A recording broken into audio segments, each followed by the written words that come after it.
Dobrodošli u novi Time Out. Danas u Time Outu imamo više nego posebne goste. Sa nama je večeras publicist, TV voditelj, bloger i novinar s dugogodišnjim iskustvom, naš reptilski pric Ratko Martinović, a od milja zvani Rale, a ponekad i Rade.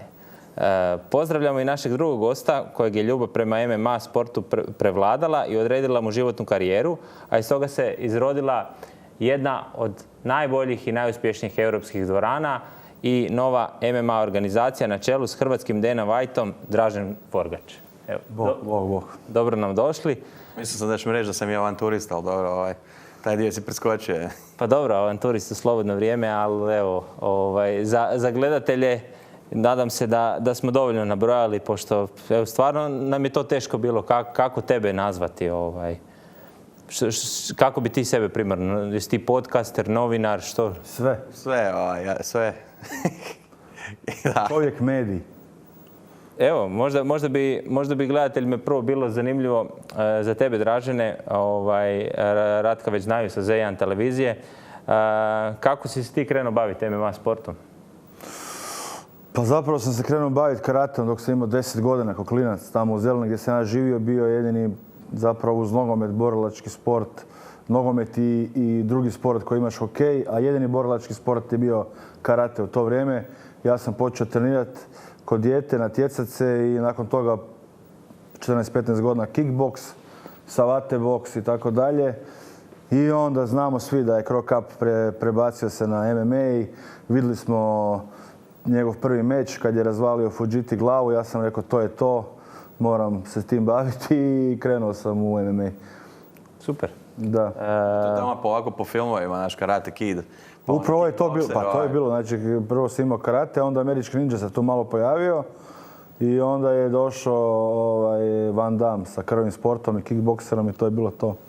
Nema nazad. Moju generaciju su Pokemoni ubili, pa su bili Pokemon treneri. Bacali su lopte po selu okolo. Da. Pa evo, imamo i moderne Pokemonove, što prije par godina je bilo popularno da su lovili ljudi Pokemone. Da, ne znam, je Pokemon Go. Da, tako nešto se zvalo. A Ratko, s čim se ti bavio kao klinac? Kako si ti krenuo u svoju avanturu novinara, praćenja? Sada odnedavno pratiš i sportove, pa si nekakav komentator, možemo to tako nazvati. Pa da, nestručni komentator više manje, da. Pa ne znam, mislim da sam igrao sam nogomet, klasika, jel? A ovo što se tiče borilačkih sportova, normalno, Cikatića smo gledali kod djece, još on je imao svoje stare kazete i čak je bila igrica jedna, ako se ne varam, na Super Nintendo gdje je bio isto Cikatić kolik za uzet, pa smo naravno igrali s njim, jel? I onda kasnije Cro Cup i nakon toga se jednostavno eksplodirala priča, Pride, UFC itd. Kako god je išlo. A što se tiče novinarstva, pa mislim da je nekako išlo paralelno s time, zato što sam prve novinske korake upravo napravio na MMA-u, znači negdje tamo na Sportnetu 2007-2008 sam pisao. Pa možda čak i ranije, sad se ne znamo iskreno biti koja godina, ali pisali smo izvještaje. Bude tijekom noći UFC, odnosno čak mislim da je Pride, završni Prideovi su bili tada još aktualni, onda napišemo izvještaj borbi od sinoć, jer nije bilo ko danas da imaš televizijske kanale, internet pa gledaš, nego smo se mi morali, ne znam, švercat na fakultet da bi gledali sa jačim streamom. Da, tad nije internet jedinim streamom koji je podržavao tako je u to vrijeme legalne ili polulegalne prijenose. Mislim da su neke druge televizije prenosile ali to su kažem sami povoj, pa su onda kad napraviš takav jedan izvještaj, onda ti dosta ljudi taj članak pročita, pa sam tako postao praktički novinar. Tu ste i ranije surađivali ti i Dražen na istu temu MMA sporta, pa bili ste... Da, mislim, Ratko je u Slavonskom Brodu, tamo na televiziji imao svoju emisiju gdje je promovirao zapravo MMA i gurao još zapravo dok niko nije. Dok je ta priča bila još teški underground, on je uvijek se trudio to gurati i pomagati nam, tako da on je zapravo taj koji je pionir tog nekog gdje smo se probijali kroz neke medije. Jer tada je bilo dosta još to blokirano. Imao si možda kasnije i onaj Fight Channel ili u to vrijeme, ali to je bilo za striktno tu publiku koja to prati. A ovdje smo mogli smo doći do šire publike, tako da je Ratko nam je pomagao od uvijek. Evo Forgi, sad neka najnovija, ajmo reći, aktualnost. Osnovana je Hrvatska MMA unija. Kako je došlo do toga, tko je sve u tome? I možemo li gledateljima koji su možda tek počeli gledati ili će tek početi gledati ovaj predivan sport, objasniti što su FNC, KSV, UFC, čisto, mnogi to brkaju pa ih nekad moram i ispravljati, da UFC nije jednako MMA. Pa mislim, MMA je zapravo sport.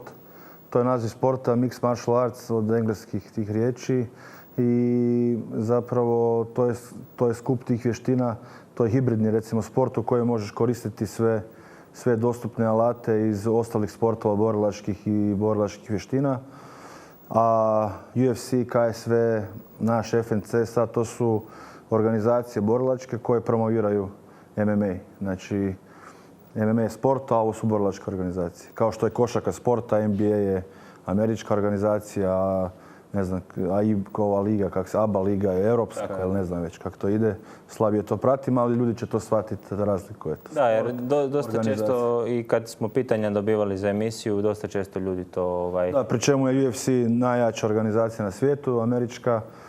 Prije to što je Ratko spomenuo bio Pride, ali UFC je preuzeo primat, otkupio većinu konkurenata, prije svega taj Pride, Strikeforce i neke druge organizacije i jednostavno to je danas organizacija broj 1 i po broju boraca i po kvaliteti boraca i po financijskoj naravno moći. Ja mislim da se brka zbog još jednog razloga, jer mixed martial arts se koristi tek, ne znam, za 7-8 godina da je, ajmo reći, uvriježen u govoru. Prije toga je bio Ultimate Fight, su svi govorili. I onda Ultimate Fighting Championship, pa pretpostavljam da ih to nekako podsjeća jedno na drugo, pa onda brkaju sport sa... Ali moguće, ali recimo u Poljskoj ti zovu KSV, treniram KSV.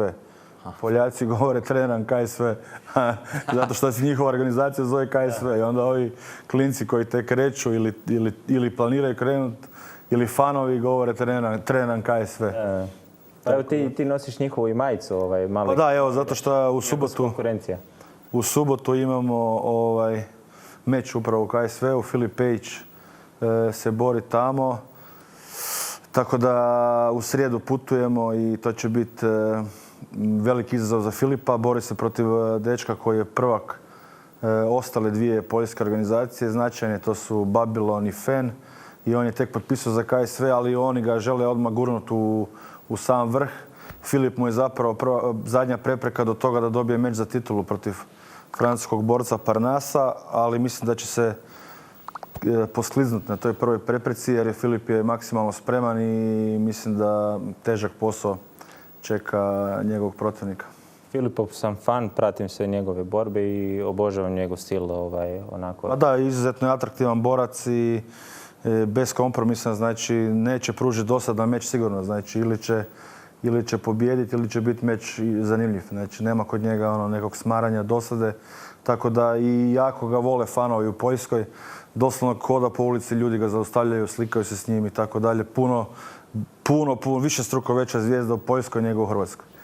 Dobro, što je logično, bori se tamo za njihovu organizaciju. Tamo je MMA izbilja na jako visokoj razini. Mislim da je to njihov sport broj 2, definitivno, možda poslije nogometa. Tako visoko? Da, jednostavno to je nevjerojatno koliki je to broj fanova tamo, to je strašno. Znači oni imaju nekoliko organizacija koje idu na Polsat televiziji, njihovoj nacionalnoj televiziji, tako da nije samo KSV. I taj FEN i taj Babylon, oni svi se prenose preko televizija. To je doslovno svaki vikend 2-3 eventa. Super, evo vidim i kod nas... Uz puno manjih organizacija tamo. Kod nas isto dosta raste, mislim, gledanost. Pa dosta raste, evo... Pa i KSV je kod nas... Da, između ostalog i KSV je uzeo naše borce jer je shvatio da je ovdje to vrlo popularan sport i došli su kod nas, odradili su onaj event 2019. napunili arenu Zagreb s našim borcima definitivno i tako da njima je ovo dobro tržište, ali eto, imamo mi sad i svoju organizaciju, to je FNC gdje sam ja ne znam šta sam, vlasnik. CEO. Ba da, vlasnik, taj odgovorna osoba, možemo tako reći. I velim, zahvaljujući i medijima i Ratku i Petraku, podcast inkubatoru, sve se ta priča gura, diže, puno fan baza je puno veća nego prije, neusporedivo veća fan baza. Evo, naš zadnji event iz Šibenika je gledalo uživo 500.000 ljudi u live streamingu. Mislim, uređaja, to je moguće da je puno više ljudi gledalo, negdje u kafiću ih gleda. Pola milijuna ljudi. Pola milijuna uređaja u toku prenosa se uključilo, to može... Inače... To možemo kao unikatnih, ajmo reći, pa onda... I bile i pune tribine, to ti je isto publika koja je ono... Da. Puno je bila ta šibenska tvrđava, tako da odlično je bilo. Zbilja event prva liga. Super. Evo da kad smo već kod tih promocije, KSV, Plazibat, također u subotu se govori. To možda nisu primijetili, ti nosiš Plazibata, on nosi KSV. Da. Plazibat, evo, srećom, igrom slučaja, ili evo, kako se kaže, dobrom situacijom, bori se, protivnik mu se promijenio zbog jedne ozljede u glavnom događaju večeri i bori se protiv Bena Adegbuija, to će biti prava borba, mislim, ono što mu je u biti nedostajalo kroz cijelo ovo vrijeme, da dobije jednog pravog protivnika, mislim da je on drugi izazivač na teškaškoj ljestvici u kickboksu pred punim stadionom, čini mi se u Arnhemu, to bi mogla biti prava, znači pred borba večeri. Dobro, Adegbuj je kao Rumunj, ali mislim, dobro, ajmo reći da je Rumunj, iako nije, ali dobro, i bori se protiv protivnika koji, kažem, doslovno, pobjeda protiv Adegbuja mu može označiti borbu za titulu, velika prilika. Trebao se boriti protiv jednog drugog borca, malo poznatijeg iz MMA, mislim da mu je ovo daleko bolja situacija i kako sam razgovarao s njim, čini mi se da je on prilično svjestan i prilično nabrušan na situaciju koja mu se otvorila i evo, kažem, svi ćemo ga gledati nekako paralelno uz KSV, to je već postao hit prijenos, paralelna live i bit će zanimljivo, evo. Ti ćeš znači pratiti i moćemo čuti tvoje komentare. Pa vrlo vjerovatno da to je Hambi Hambi krenio s tim live-ovima, sad vidjet ćemo, pretpostavljam da će se nešto prenositi sad na koji način, da ćemo vidjeti, da. Dobro. Ti si nešto ranije komentirao priznavanje MMA discipline kao sporta. Znamo da je MMA organizacije su imali problema oko samog organizacije evenata tokom lockdowna, tokom korone, pa hoćemo ih pustiti, nećemo ih pustiti, pa je li to sport, nije? Pa mislim evo da Forgi isto tu ima što za reći, ali meni je onako bilo prilično razočaravajuće vidjeti da event koji je, evo kažem, pola milijuna ljudi u live gleda da ne može dobiti dozvolu kao, mislim, naravno da je dobio kasnije, ali u međuvremenu mogao su se 2-3 eventa takva organizirati. Prijetilo je brojnim organizacijama da financijski kolabriraju, bankrotiraju zbog tog statusa koji, mislim, nije sad samo u Hrvatskoj takav status, u dosta država je takav koji je nekako između live eventa i između sportskog događaja više vuče ka live eventu i onda naravno s obzirom na ove korona mjere svi mogući problemi u organizaciji nastaju tijekom toga. Dakle, mislim da bi bilo dobro, a čuo sam da bi se nešto tako moglo i dogoditi, da se organizira saborska inicijativa gdje bi se moglo nešto pokrenuti jer kažem, ako neki sport zaslužuje da postane sport što odavna jest, to je MMA definitivno. Mislim, imamo stotine tisuća, ako ne i milijuna ljudi koji gledaju taj MMA još tamo od početka 2000-ih od Mirka Filipovića. Dakle, publika je već stasala, mladi treniraju od malena sport. Dakle, ima sve ove naznake koje bi ga trebale trasirati ka sportu. Evo, kažem, Forgi, nadoveži slobodno. Koji su koraci, znači, da se MMA možda prizna od strane Hrvatskog olimpijskog odbora? Mislim, nama je svima drag kao fanovima, sad, je li imaju oni nekakve uvjete ili... Pa definitivno, preduvjet je prije svega da imaš dvorane, odnosno klubove u kojima se to trenira kao sport. To naravno postoji. Mi radimo tu FNC amatersku ligu gdje nastupaju borci koji nisu profesionalci, nego ti mladi borci od kadeta, juniora, mlađih seniora i seniora. Mi smo ih tako podijelili u te kategorije i oni nastupaju tu, stječu iskustvo dalje za profesionalni sport. Naravno, neće svi ići u profesionalne i MMA. Neki žele raditi samo amaterski, dok velika većina njih trenira rekreativno, ali to naravno da je sport, jer sve discipline koje su priznate poput hrvanja, jiu-jitsu, kickboksa, boksa, mi koristimo u MMA-u. Znači, nema nikakvog smisla da MMA kao takav nije sport, a koristi sve elemente iz ostalih sportova koji jesu. Ono što je problem kod toga je što je veliki otpor upravo tih drugih borilačkih sportova u Olimpijskom odboru, jer oni se bore za sebe i za svoj dio kolača i naravno da bi dolaskom MMA-a u olimpijsku obitelj sportova oni taj dio kolača izgubili jer bi dobili velikog konkurenta, jer naravno kad bi na olimpijskim igrama imali u jednoj dvorani, ne znam, bilo koji borilački sport, da sad ne nabrajam, a u drugoj MMA, ja sam uvjeren da bi publika rađe išla pogledati MMA, jer definitivno je to uzbudljivije od ostalih sportova gdje su pravila ograničena na ruke, na noge, na neke tehnike. U MMA-u je to puno dinamičnije, borba je dinamičnija i zanimljivija samim time. Upravo dokaz tome je taj profesionalni MMA koji je preuzeo, koliko postoji, od 1993. ozbiljno se provode borbe. Iako bi ja rekao da tek od 2000-ih je to krenulo maksimalno ozbiljno, je preuzeo primat. I sad je to najpopularniji borilački sport sa ogromnom bazom fanova diljem svijeta i apsolutno je neprihvatljivo da se to ignorira, jer ti mladi ljudi žele trenirati, to je mega popularno i nema smisla to više poricati. Tako da se nadam da bi mogli uz pomoć određenih ljudi koji mogu u Saboru, u vladi, ne znam, progurati zapravo tu priču i da se MMA napokon prizna kao sport. Pa da, još dvije bitne stavke. Prva je da je MMA zapravo kao pankracija bazični olimpijski sport još iz antičke Grčke, znači da masa tih sportova koji, ajmo reći, oponiraju tom da MMA postane sport pa i olimpijski sport zapravo su osmišljena, izmišljena tek, ne znam, stotinama, desecima ovih stoljeća kasnije, znači da je jedan stari sport, a s druge strane MMA u Hrvatskoj je jedan od sportova koji privlači strane investicije, znači da ako stranac dođe i ulaže, očigledno da postoji nekakva perspektiva, nekakav talent, a s druge strane i taj, rekao bi, komercijalni aspekt da pola milijuna ljudi gleda jedan takav event u live-u. Mislim da smo prošli vremena gdje se pričalo da je MMA, ne znam, nekakav sport za divljake, soc-društvo i slično, da se danas profilirao taj sport kao jedan ozbiljan sport i vidimo u kojem smjeru sve ide i moramo slijediti trendove, ako ništa drugo. Da, imamo, mislim, uvijek nekako uvriženo mišljenje u javnosti koje određeni borci malo, ajmo reći, kao pale vatru, pa imamo primjer sada za vikend je Conor McGregor imao incident u noćnom klubu, ne znam jeste li uspjeli čitati, pa je imao sa DJ-em nekako. Da, sam to vidio. Pa mislim da naravno da je to loše za sport, pogotovo kad takve najveće zvijezde koje su u sportu, kad naprave takve probleme, onda to svi mediji prenose i to se razvlači danima, pogotovo jer je borac. Znači da je on nogometaš, to se događa stalno, da nogometaš napravi problem udara nekog, ali to nije toliko zanimljivo jer naravno da ovaj McGregor je zapravo bi trebao posebno paziti na svoje ponašanje i da ne udara civile jer kako ja kažem, borac je borac, a civil je civil. Znači, to je ogromna razlika. Znači, on može tim svojim tehnikama i sposobnošću ozbiljno nauditi nakon čovjeku koji nije naviknut na udarac, na bilo šta, na neku agresiju njegovu. Tako da, žalosno je to da gubi kontrolu, ali to je, mislim, bilo i očekivano. Nije on takav zbog sporta.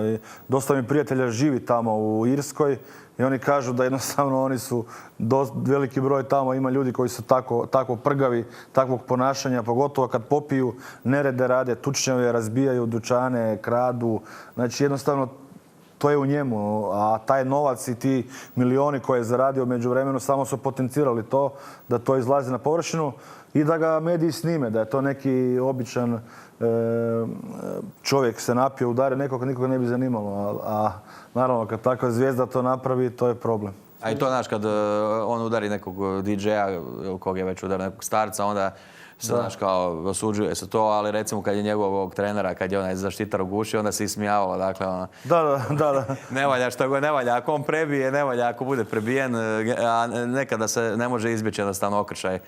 Mislim, mi najbolje u ovim prostorima znamo da kad dođe nekakav borac, evo kod mene u Brodu, da dođe borac u diskoteku i popije koju, on bi bio meta za sve krkane. Naravno. Da traže nekakvu kavu, svađu, tučnju i da vide. I onda, naravno da će 99% slučajeva ti koji traže svađu i tučnjavu dobiti po piksi, ali evo tako kako je. Ima narodna, nije se rodio koji je narodu ugodio, to je tako. Da, uvijek može biti nastati problem, ali definitivno bi se trebali kloniti takvih situacija, pogotovo jer su pod povećalom. Borci kao takvi uvijek su pod povećalom, a i vidiš i kroz medije.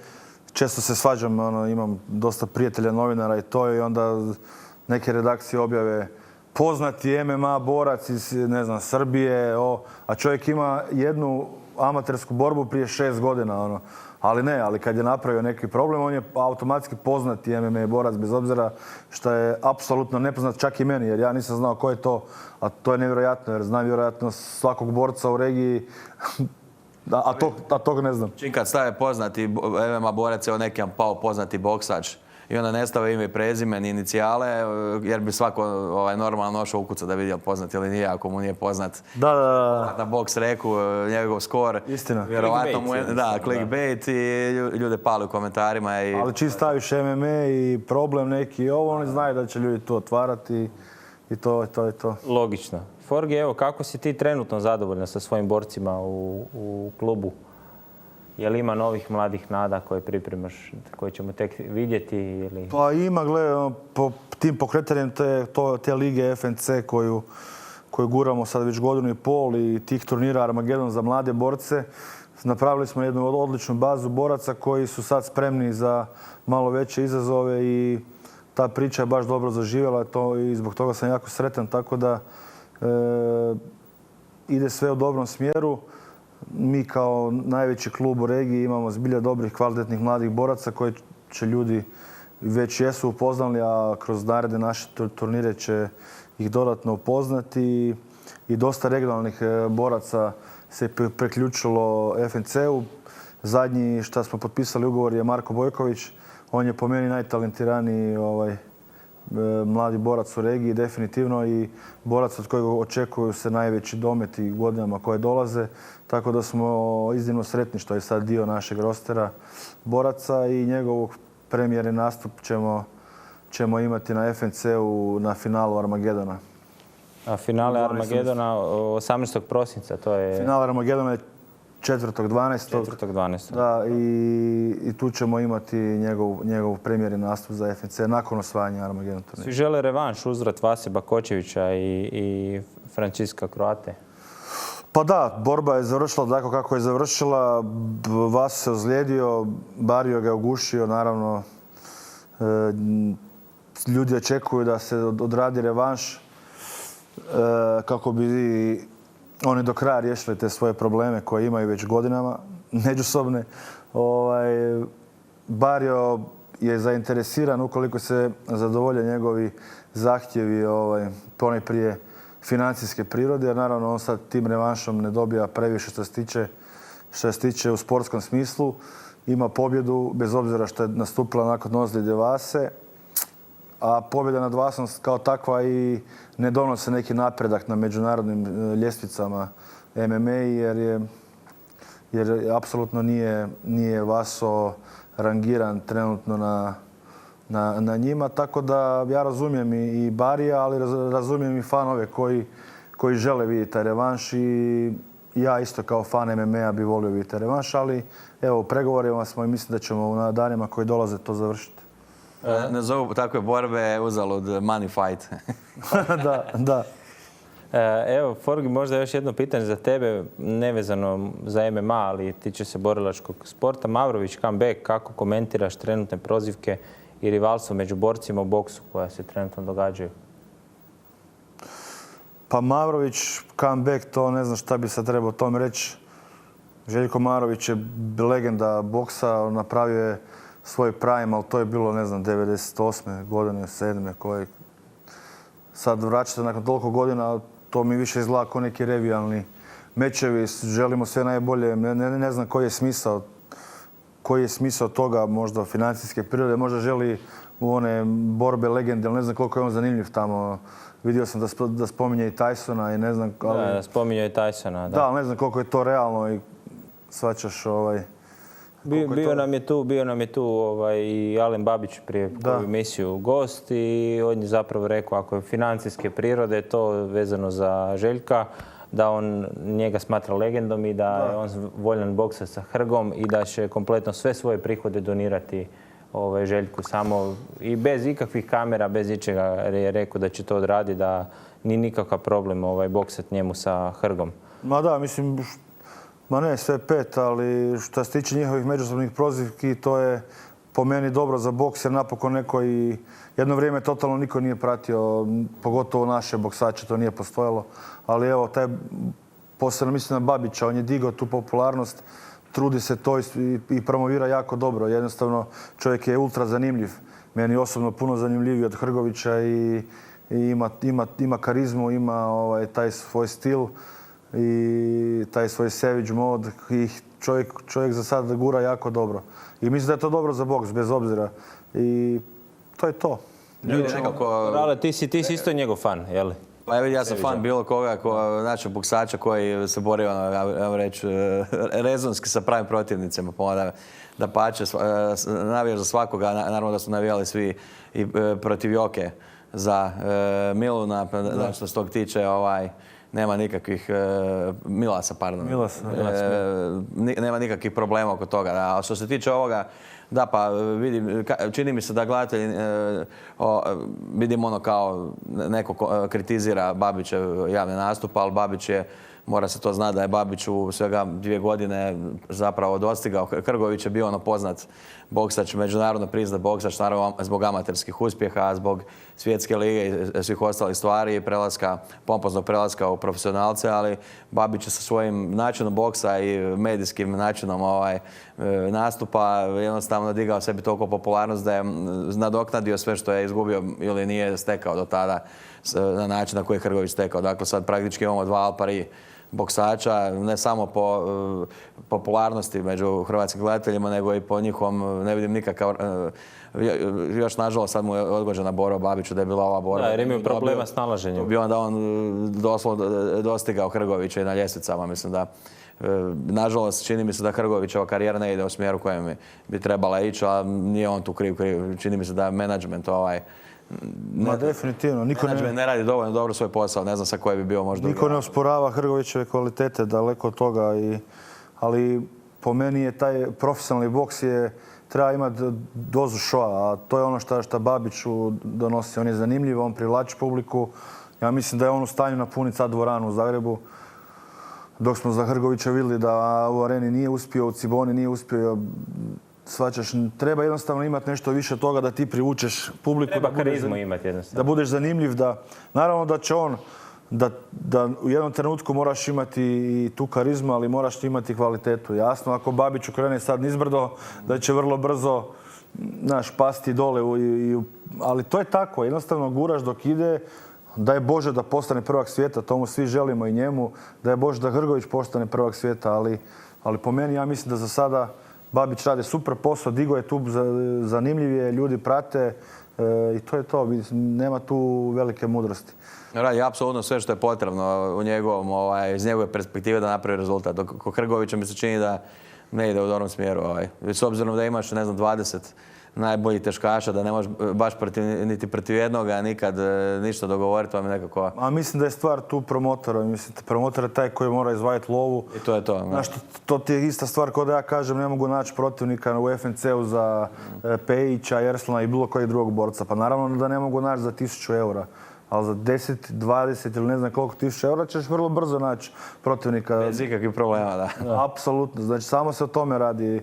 Radi se o tome da li promotor želi riskirati financijska sredstva da uloži u svojeg borca, da dovede protivnika koji valja i da riskira da ovaj pobjedi ili izgubi. Mislim, vrlo jednostavna stvar. Mislim, ne miješam se u ničiju poslovnu politiku i to, ali te priče da nema protivnika, to je smiješno. Mislim, jedini problem može biti da nema love.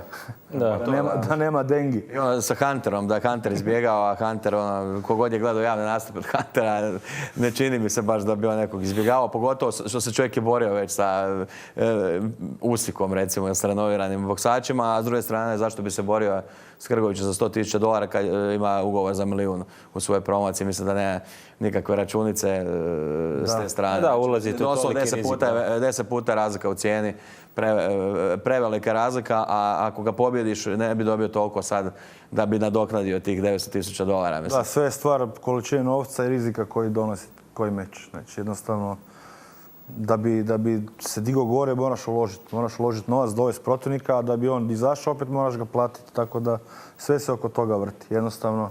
Da, ali po meni moguće da recimo dođe do prilike, na primjer sad evo Joshua izgubi, i sad za povratak gore mu treba neki protivnik visokog ranga. Evo, tu ja vidim Hrgovićevu priliku da on dobije priliku, na primjer.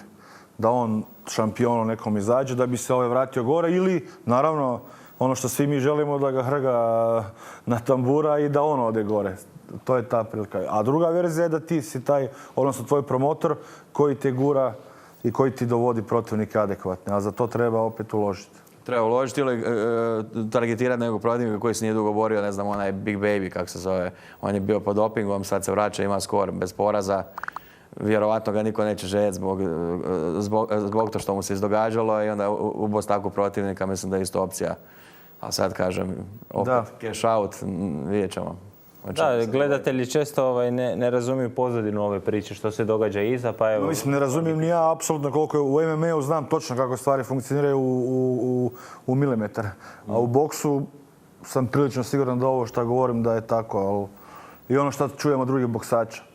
Ne mogu, nisam 100% naravno upoznat sa Hrgovićovom situacijom, ali ja mislim da bi, s obzirom da je on kvalitetan boksač, nije on nekak, mislim, on je čovjek koji izbilja imao vrhunske kvalitete. Ja mislim da bi trebao promotor preuzeti rizik i uložiti u to da mu se dovedu protivnici i da ga se gura, jer vrijeme prolazi, vrijeme nikome ne stoji. Jednostavno... Koliki je životni vijek, recimo, borca u MMA-u? Pa evo vidiš da se produžuje. Arlovski evo zadnjih 5 mečeva ima 4 pobjede, ne znam koliko ima, 42 godine, jednu, dvije. Ko bi rekao, da. Znači, kad smo bili gore u American Top Teamu, Ersan je s njim sparirao, pripremao se za nekog Brazilca. To je bilo prije 3 godine, tak nešto. 3 ili 2. 2,5. Već tad sam ja na sparinzima mislio da čovjek jednostavno da mora završiti karijeru, jer vidi se da nije to više u smislu, nije to ta brzina, to sve. Ali vidiš, čovjek i dalje pobjeđuje.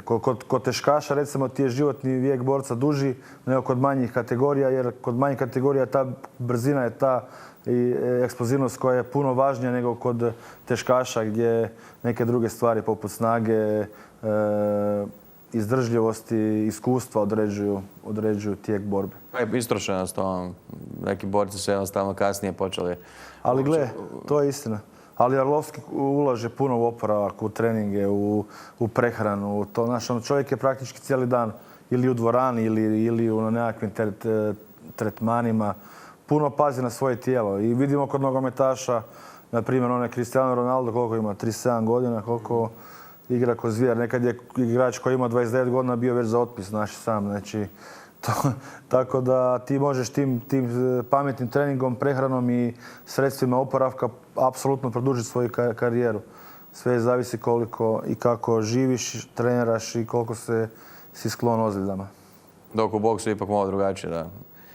Količina udaraca, volumen i boksačka demencija su to je priličan problem. Imamo priliku i vidjeti neke stare, prvake boksa koji onda jedva pričaju doslovce sa sugovornicima, baš iz tog razloga što su puno puta dobili udarac u glavu, ali evo, mislim, u MMA nije tako. Ja sam ga osobno isto trenirao i koristite puno manje rukavice i čuvaš tu glavu više da te ne pogodi.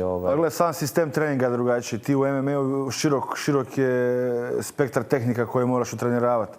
Osim tih udaraca imaš tu puno hrvanja, puno greplinga, jiu-jitse, sparinzi su drugačiji. A u boksu jednostavno ti imaš vreću, sparing i to je to. Praktički je sistem treniranja drugačiji. Puno više se sparira i puno više tih udaraca završava na glavi i drugčija distanca. Oni drže te ruke na gore i primaju kroz to, ali to sve ipak ostavlja određenu štetu i ti mali udarci i to sve uzrokuje i većina udaraca ide u glavu. Tako da, nažalost je, po meni, mislim da je boks puno štetniji od MMA-a za sportaše, što i vidimo puno. Zato je bitno što je on spomenuo, vrijeme prolazi.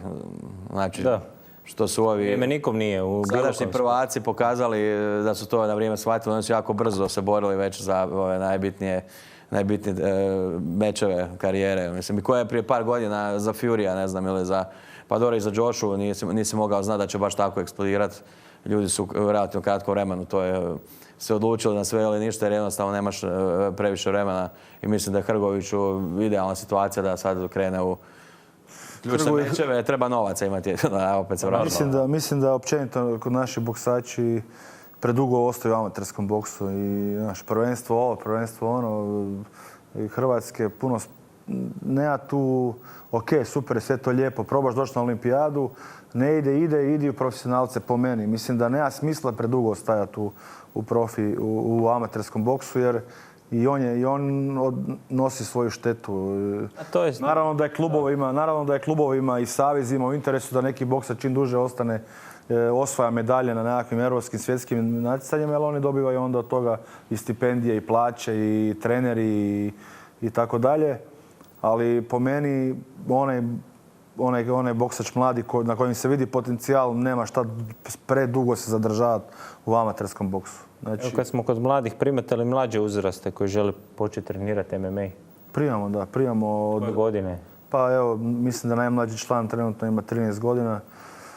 Tako da primamo mlađe, a isto tako imamo i grupu za baš male od 5 do 7 godina gdje radimo s njima školu sporta kroz neke borilačke elemente, tipa hrvačke elemente ili jiu-jitsu. Ali ono baš za male, tako da je to mi je baš jako drago. A za našeg Raleta imali pomoći? Se on može Pa Rale i ja ćemo upravo dogovaramo da krenemo, ali prvo ćemo šetnjak kroz Maksimir, pa onda na Sljeme s onim štapovima, ali neka najlakša staza koja postoji. Forgi sa Puđanovskog na Raleta. Možda ne bi bilo loše. Ne smijemo naglo krenuti, čovječ. Čuo sam da Rale koristi čuvenu sok-sak tehniku udaranja laktom. Pa Je, apsolutno. Tu je opasan. To smo Pejića spremali sad za ovog Hrvača. Da? Da. Pomoću sok-sak tehnike? Da, laktovi, samo sok i ovaj drugi. To nema Znači, rezervna varijanta je. Ovom borcu će onda biti malo dva oka za plakanje. Definitivno. To, evo, mislim, jedva čekamo borbu ove subote, gledat ćemo ju svakako. Pozivamo i vas, gledatelji dragi, da gledate i da se pretplatite na naš novo otvoreni YouTube kanal Time Out TV podcast i sportski podcast i emisija. I prije samog kraja posebno želimo pozdraviti našeg prošlog gosta, boksača Arijana Goričko, koji je na uzvratnom meču uspio izaći kao pobjednik. Presjek njegove borbe također možete vidjeti na našem YouTube kanalu Time Out TV. I toliko od mene za danas i vidimo se idući put.